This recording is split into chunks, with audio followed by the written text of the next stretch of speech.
Bismillahirrahmanirrahim. Assalamualaikum warahmatullahi wabarakatuh. Apa kabar seluruh warga masyarakat Kulon Progo yang kami cintai, kami banggakan. Jumpa lagi dengan fraksi PKS DPRD Kabupaten Kulon Progo. Hari ini tanggal 7 Juni 2022 dalam podcast yang kita sebentar lagi akan menyongsong menyambut Hari Raya Idul Adha atau Hari Raya Kurban bagi seluruh umat Islam di dunia, khususnya di Kulon Progo. Namun di tengah-tengah kita semua sedang menyambut Hari Raya Idul Adha, kita mendengar pemerintah pusat menyatakan kondisi luar biasa adanya wabah penyakit mulut dan kuku.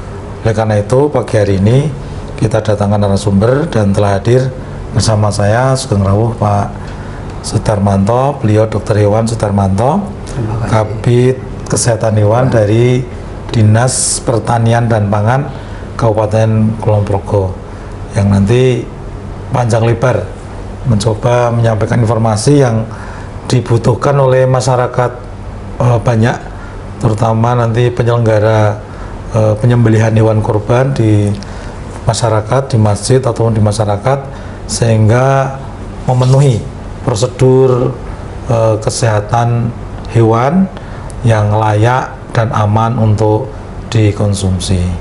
Nah, nanti kita bincang-bincang tentang ini, mudah-mudahan nanti bisa memberikan manfaat. Sehat Pak Sudarmanto? Alhamdulillah sehat. Matur sangat. Waalaikumsalam warahmatullahi wabarakatuh. Terima kasih Pak Sudarmanto, Pak Kepala Dinas. Kami juga terima kasih sampun merespon permohonan kami untuk menjadi narasumber.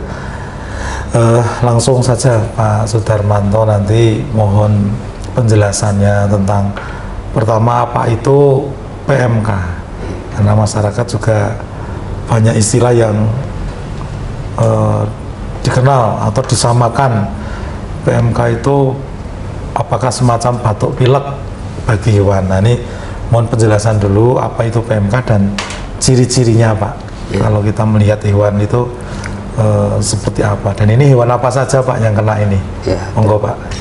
Terima kasih atas waktunya. Assalamualaikum warahmatullahi wabarakatuh. Waalaikumsalam warahmatullahi wabarakatuh. Ya. Pada seluruh masyarakat Kulon Progo, terima kasih, dan khususnya pada fraksi PKS sangat terima kasih.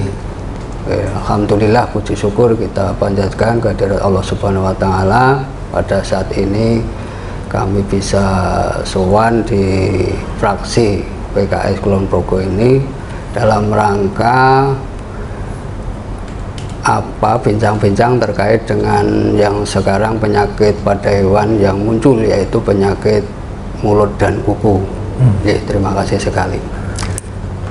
Pada dasarnya penyakit dan mulut dan kuku itu dulu di Indonesia sudah ada, dan pada tahun kurang lebih tahun 90-an, tahun 1996 kalau tidak salah, itu sudah dinyatakan bebas dari kesehatan hewan dunia Indonesia itu. Kemudian pada tahun ini itu alhamdulillah atau innalillahi muncul di Indonesia, terutama mulai dari Jawa Timur dan Aceh. Nah, di Kulon Progo memang sudah muncul dimulai bulan Mei kemarin itu di Galur. Panduan.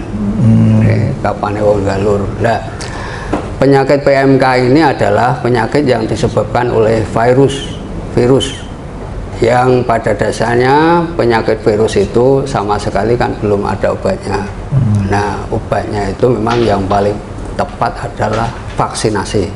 Nah, di dalam penyakit ini kita tetap melaksanakan pengobatan dalam rangka menghindari timbulnya gejala sekunder. Nah, dari gejala inilah akhirnya kita bisa mendiagnosa ke arah itu. Sekali lagi, penyebabnya adalah virus.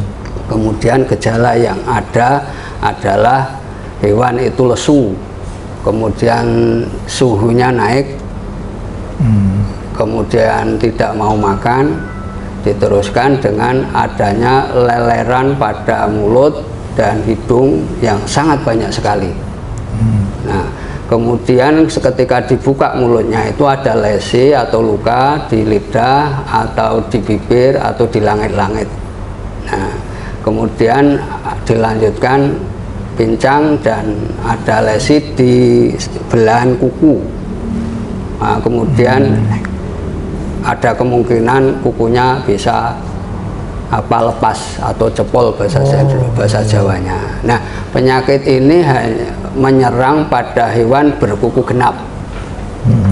Jadi hewan berkuku genap itu sapi, kambing, domba, dan babi. Ini penyakit ini. Nah, secara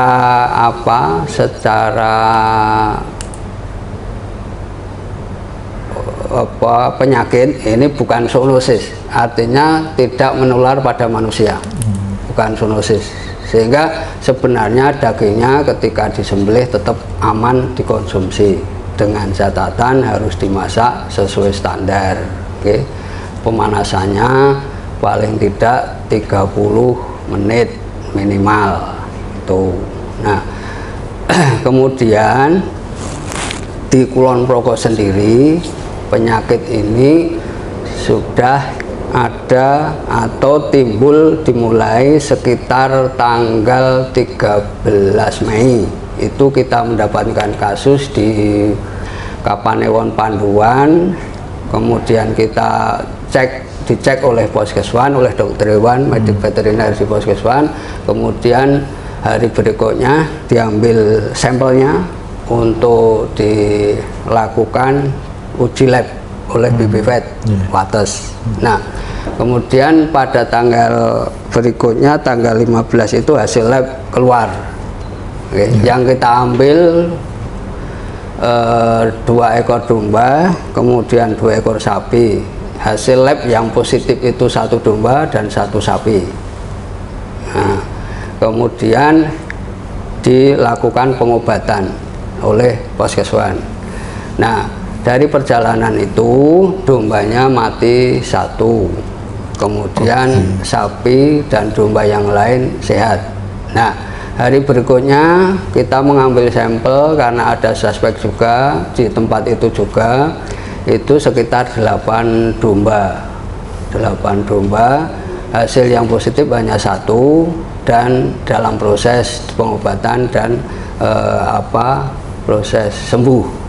Nah, setelah itu di Tirto Rahayu, Pedukuhan Patok itu juga timbul dan positif, kita lakukan pengobatan dan sembuh. Nah, setelah Galur itu kemudian muncul di Kalibawang, Banjarwoyo, Padukuhan Tanjung. Nah, dengan jumlah sekarang tidak 55-an Pedukuhan Tanjung dan sekitarnya. Kemudian dilanjutkan dari Temon, kemudian Gilimulyo. Setelah Gilimulyo timbul lagi di Sentolo, kemudian Wates. Nah, sehingga pada saat ini rekap kemarin tanggal 6 Juni itu di Kulon Progo sudah 175 ekor yang terkena. Nah, dengan catatan 1 domba mati meninggal gitu. Kemudian yang lainnya proses sembuh. Alhamdulillah memang penyakit ini tingkat kematiannya rendah ketika segera diobati. Tingkat kematiannya rendah ketika segera diobati. Nah, itu gambaran yang ada barangkali jumlah kasus yang ada di Kulon Progo. Nah, kemudian terkait dengan kebijakan kita, memang kita sudah mengeluarkan SK Bupati, surat edaran Bupati berdasarkan surat edaran Gubernur DIY. Nah, itu pada dasarnya ada beberapa poin-poin yang harus kita lakukan, antara lain pengawasan lalu lintas hewan, keluar masuknya hewan. Ini benar-benar harus dikendalikan. Nah, harapan kita memang dari dinas atau dari Kulon Progo itu harapannya tidak ada keluar masuk hewan terlebih dahulu, atau jangan memasukkan hewan dari wilayah yang terpapar, misalnya dari Jawa Timur. Nah, harapannya kita, karena apa? Penyakit ini kan cepat menular pada hewan lain. Nah, yang kedua, kita harus mengadakan gerak cepat dalam rangka penanggulangan penyakit ini, sehingga ketika ada titik awal muncul itu terus kemudian kita lakukan surveillance, kemudian kita lakukan disinfeksi, pembersihan lingkungan dan lain-lain dalam rangka untuk menanggulangi penularan itu. Begitu. Kemudian yang selanjutnya antara lain juga bahwa pengawasan nanti hewan kurban atau di pengepul-pengepul yang rencana untuk hewan yang rencana untuk kurban. Jual. Nah, harapannya pada masyarakat ini di dalam menjalankan kurban nanti bisa mengambil hewan yang benar-benar sehat, dan diharapkan syukur dari wilayah Kulon Progo atau DIY. Nah, perlu kami sampaikan juga terkait dengan penularan ini, karena cepat, ya, penyakit ini penularannya kan cepat. Itu penularannya adalah lewat kontak langsung, bisa kontak langsung dengan hewannya. Jadi misalnya sekandang ada berapa ekor, misalnya 5 ekor, yang kena baru 1, kemungkinan besar yang 4 itu kena. Sehingga sebaiknya ketika kejadian seperti itu segera diisolasi, disendirikan, syukur agak jauh kandangnya. Nah, kemudian penyebab yang kedua penularan ini bisa lewat udara, karena virus lewat udara itu bisa menularan pada hewan lain. Yang ketiga adalah lewat kontak yang secara tidak langsung, artinya lewat peternaknya. Ketika peternak itu sapinya kena, kemudian dia jalan-jalan atau ke tempat orang lain lihat ternak yang lain, itu kemungkinan besar bisa menularkan. Itu proses penularannya. Itu barangkali untuk mengawali terkait penyakit ini. Dan terus terang secara medis veteriner, penyakit ini tidak zoonosis dan daging boleh dikonsumsi oleh manusia, oleh kita. Matur nuwun Pak Dr. Hewan Sudarmanto, cukup jelas, dan mudah-mudahan ini menjadi informasi yang nanti menjadi pedoman bermanfaat bagi masyarakat umum, ya. Tadi Pak mengulang tentang ciri-ciri atau gejala, gitu. Gejala tadi pertama lesu, sulit makan, kemudian suhu tubuhnya naik, kemudian ada leleran mulut banyak sekali, dan nanti dibuka ada luka di dalam lidah atau di sekitar mulut. Untuk di kaki ini di belahan kuku, ya, di belahan kuku pincang. Nah, ini